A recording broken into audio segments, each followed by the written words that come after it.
Saya lihat makin parah keadaan di Malaysia saat ini, karena saya cukup berpengalaman macam mana rakyat Indonesia yang tidak memiliki pasport, dokumen, dicaci dan dimaki dan dihina oleh bangsa yang lupa akan kulitnya, seperti kacang lupa pada kulitnya.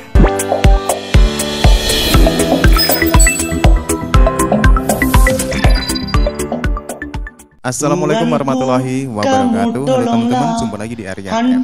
Oke, buat teman-teman yang klik video ini, saya harapkan mudah-mudahan teman-teman masih dalam kondisi sehat walafiat, dan jangan lupa dukung channel ini dengan cara like dan subscribe. Oke teman-teman, ya ternyata masyarakat Malaysia semakin pusing aja melihat negaranya masih banyak pendatang asing haram. Kita akan melihat videonya sebelum kita berkomentar. Karena orang Melayu ini tak ada kebolehan, maka kita tak dapat capai matlamat kita. Saya punya pendapat bahawa kebolehan orang Melayu sama dengan orang lain, sama dengan orang Eropah, orang Cina, orang Jepun. Tetapi yang jadi masalahnya ialah budaya. Budaya di sini bermakna nilai hidup yang kita pegang. Kalau budaya kita ini sesuai dengan kemajuan, kita akan maju kerana kebolehan kita ada. Tetapi kita dapati umpamanya kita kurang tekun, kurang rajin bekerja, dan kadang-kadang kita kurang amanah. Kita cari cara yang mudah, kita tak nak cari benda yang berat, yang susah. Kalau boleh kita suruh orang lain, kalau kita ada duit kita tumpak orang lain. Sebab itu kita ketinggalan. Bukan kerana tak boleh, tapi kerana tak mau. Itu yang jadi masalah. Assalamualaikum dan selamat sejahtera sahabat-sahabat TikTok. Sejarah kemasukan pekerja asing dekat negara kita ni ramai bermula pada tahun 1980-an. Ini orang ini selalu nyalahin orang lain. Ramai pekerja asing warga Indonesia. Masa kita ambil warga asing Indonesia, tak adalah seteruk ni kes-kes jenayah berlaku. Masa tu saya rasa hidup orang tempatan masih aman lagi. Dengan orang Indonesia, dia punya budaya sama dengan kita, bercakap pun senang. Lepas tu ada sifat orang cakap tolong menolong. Orang Indonesia dulu pun banyak dekat coket tu, tapi tak pernah pun cakap coket tu dia yang punya. Dia masih lagi hormat orang kita berniaga. Adalah halau-halau. Tapi sejak kita ambil orang Asia Selatan ni masuk ke negara kita, macam-macam hal berlaku. Diorang nak claim Selayang, diorang punya lah. Diorang nak claim Sungai Buloh, diorang punya lah. Lepas tu diorang tak boleh terima hakikat. Diorang langgar undang-undang, meniaga sesuka hati. Lepas tu apa lagi? Bawa kenderaan sesuka hati, ganggu-ganggu orang tempatan dekat Sungai Buloh dan Sayang sana. Itu yang membuatkan rakyat marah. Kalau diorang baik dan hormat macam orang Indonesia tu dengan rakyat tempatan, mungkin kita diam, mungkin kita tak adalah marah sangat. Tapi kalau kita tengok statistik peningkatan jenayah warga asing kali ni memang tinggi berbanding tahun 1980-an dulu. So sebagai rakyat Malaysia yang dah rasa tak aman dah sekarang ni, fikir-fikirkanlah apa yang perlu kita lakukan untuk kita sama-sama membasmi isu ni. Fikir-fikirkanlah, betul tak korang? Ni Bangla, ni Bangla sini buat satu kedai. Tengah sini dia boleh buka tepi jalan pun dia boleh buat satu kedai. Ini lagi ini kerusi dia kasih taruh, dia cakap ini kereta sini dah boleh parking. Tengok ini muka. Ini tak tahu siapa kasih lesen. Nanti besok ni dibikir lah, mesti angkat tindakan dibikir lah. Assalamualaikum. Semoga kita semua dalam keadaan sehat walafiat. Bila saya lihat dan baca berita bahwasanya permasalahan WNI ataupun warga negara Indonesia yang mendapat status menjadi warga negara Malaysia dipermasalahkan sekarang.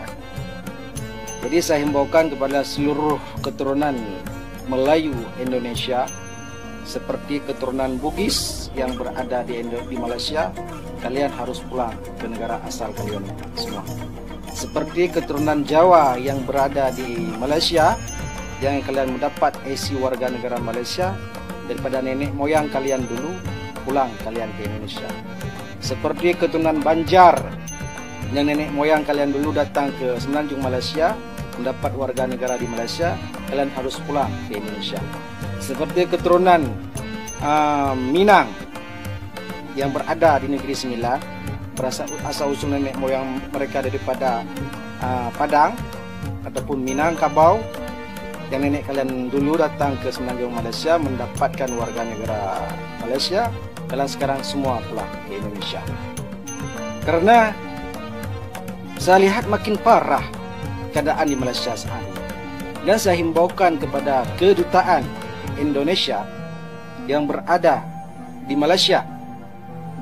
Sekarang rakyat Indonesia banyak ditangkap oleh immigration yang tidak memiliki paspor ataupun dokumen. Kalian selaku duta utusan daripada Indonesia untuk Malaysia, kalian proseskan secepat mungkin warga negara Indonesia yang ditangkap oleh immigration harus diantarkan pulang. Karena apa?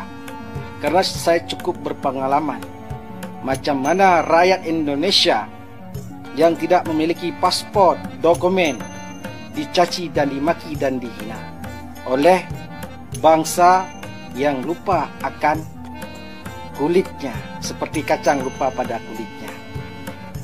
Jadi saya himbaukan kepada pihak pemerintahan pusat Jakarta seperti Presiden Jokowi, kalian harus memproseskan secepat mungkin warga negara Indonesia yang tidak memiliki paspor yang ditangkap oleh immigration.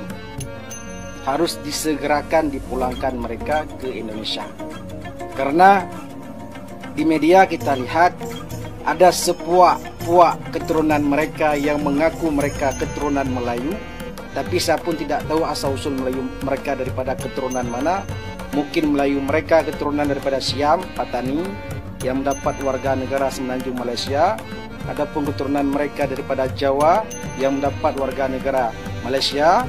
Adapun Bugis ataupun Banjar yang mendapat warga negara Malaysia. Adapun Minang yang sudah menjadi warga negara Malaysia.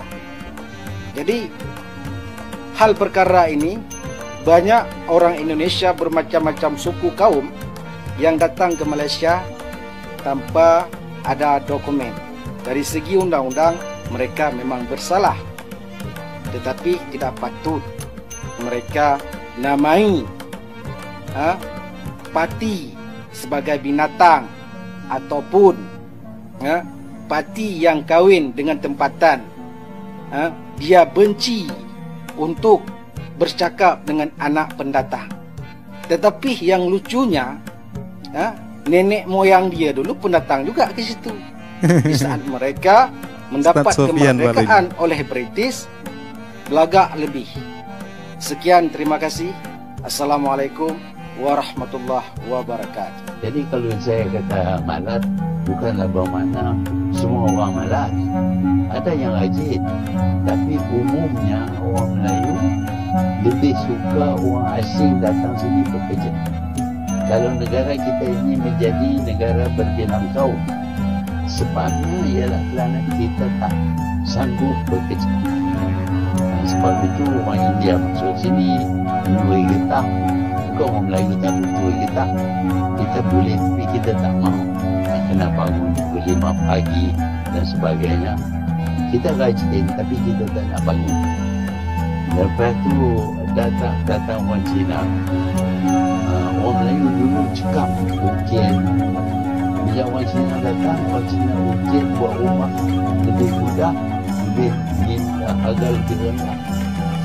Oke teman-teman ya, demikian permasalahan pendatang asing di Malaysia yang menjadi polemik sampai sekarang yang belum terselesaikan. Saking banyaknya pendatang asing di Malaysia, baik yang legal ataupun yang ilegal, ini mendatangkan kecemburuan sosial bagi warga tempatan yang selalu menyalahkan pendatang asing karena mereka berdalih bahwasanya pendatang asing ini merebut apa yang menjadi hak warga tempatan. Tetapi yang menyalahkan pendatang asing ini tidak melihat bahwasanya kesalahan paling utama itu ada dalam pemerintah Malaysia sendiri. Kenapa demikian? Karena pemerintah Malaysia lah yang punya wewenang pengawasan, punya hak memasukkan warga asing atau ataupun tidak. Inilah yang menjadi kunci bagi permasalahan pendatang asing di Malaysia. Oke teman-teman ya, bagaimana menurut teman-teman? Apakah selalu pendatang asing yang disalahkan? Silakan teman-teman bisa berkomentar, jangan lupa like and subscribe. Terima kasih